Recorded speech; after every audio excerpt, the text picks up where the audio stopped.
Practical exercise for the power plant steam PPS, boiler preparation and initial firing.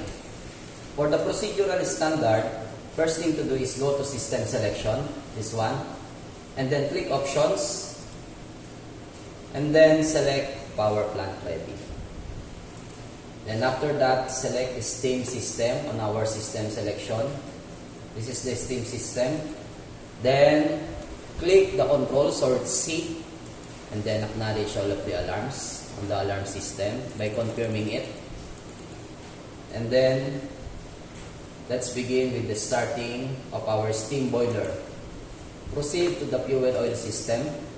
Then on the fuel oil system, the first procedure is diesel oil service tank outlet valve to diesel generator and steam boiler should be open. So this is the diesel oil service tank. And then all we have to do is just to simply open the outlet valve. Then locate the outlet valve. Diesel oil service tank outlet to diesel generator and steam boiler. It is already open. Followed by step number 2. Boiler fuel pump suction number 1 valve should be open. Go back to the diagram, and then steam boiler fuel pump. Locate the fuel pump number 1. This is the steam boiler fuel pump number 1. And then we need to open the number 1 suction valve. Then the number 1 discharge valve. Followed by boiler fuel pump number 2 suction valve also. And the discharge valve, the fuel pump. Then let's proceed with the procedure number 6. Go to the steam system, and the steam system will give you the diagram of the steam system, which is the main component is the boiler. Then air valve on top of the boiler should be open. Click here on the top of the boiler. Then locate the air valve on the top, which is this one. Verify air valve, it is closed, then we need to open it. Followed by the valve to gauge board number 1 should be open also. And the valve to gauge board number 2 should be open also. Then procedure number 9. Locate the right float switches. Right float switches chamber and right water level gauge. Then chamber upper valve should be open. This one. Followed by the chamber lower valve should be open also. The next is the left float upper valve chamber should be open. Followed by the lower chamber valve should be open also. Procedure number 13, feed water inlet. This is the feed water inlet. Then locate the inlet angular valve number 1. This one. Feed water inlet angular valve going to pump number 1 should be open. Then the water valve inlet from pump number 1 should be open also. Followed by the angular valve for the pump number 2 open. And the feed water inlet valve pump number 2 should be open. Then procedure number 17. Boiler feed pump. Locate the boiler feed pump. This one on the diagram. Feed pump 1 and 2. For the procedure number 17, boiler feed pump number 1 suction. This is the feed pump number 1 suction valve should be open. Followed by the discharge valve should be open. Then pump number 2. This one. Boiler feed pump number 2. Suction valve should be open and discharge valve also should be open. Then procedure number 21. Boiler main switch position should be set to on. So for the procedure number 21, go to the CP or control panel. Then locate the main switch. This is the main switch. Then switch it on for the procedure number 21. And if there's an alarm, just simply reset it on the control panel. Then go to the controls, alarms, then confirm it. Then this is the indication of your alarm. fuel before ME, fuel before ME low pressure, and some other related alarm to the system.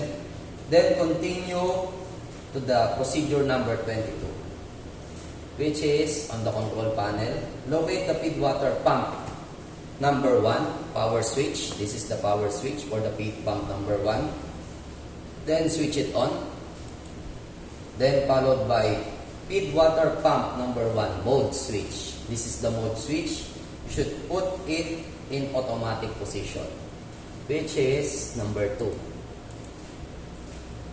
Then followed by procedure number 24, feed water pump number 2, power switch, should be set to on also. Then after that, feed water pump number 2 mode switch should be set to standby. Standby on number 3 position on your feed water pump 2 mode. Then procedure number 26, fuel pump number 1 switch. This one, the fuel pump number 1, switch set to on. Number 1 is indicating that your fuel pump switch is in on position. Then 27, fuel pump number 1 mode switch should be set to run, number 1, which is there is an indication, green light for the fuel pump number 1, indicating that your fuel pump is already running. And then fuel pump number 2 switch on position, followed by procedure number 29, fuel pump number 2 mode switch should be set to standby. The next reset switch should be set to on, this one, the reset. Then automatically it will be switched to off position if there is an alarm. And on your control panel, there is an indication that you already have the low steam pressure since we are just increasing and producing steam since we have just started the boiler. Then procedure number 31, burner operation mode switch should be set to nozzle number 1. Burner mode, nozzle number 1 in automatic. Automatic operation, which is indicating that your boiler burner is already running and the burner motor is on. Then you can check it also on the burner itself.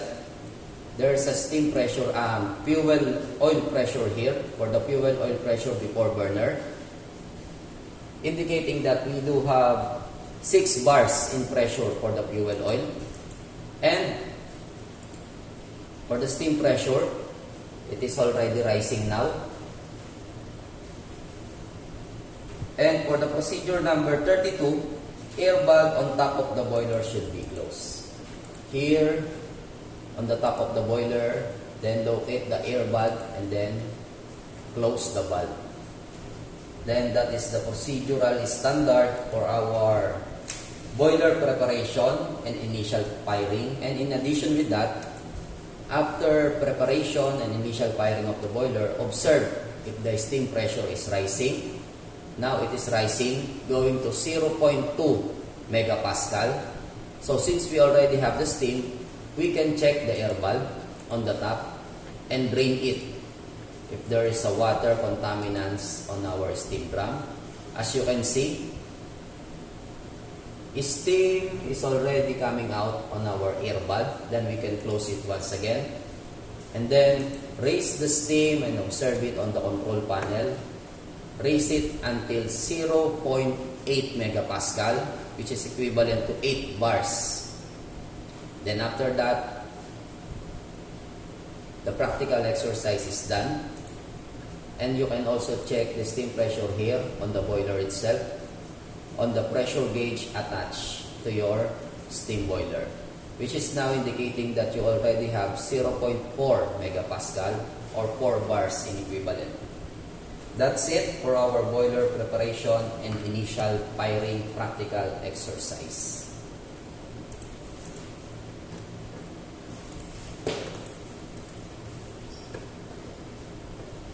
Additional for the parameters, you can check also the water level. Then if there's an alarm, confirm it and then reset it on the control panel. there's an indication.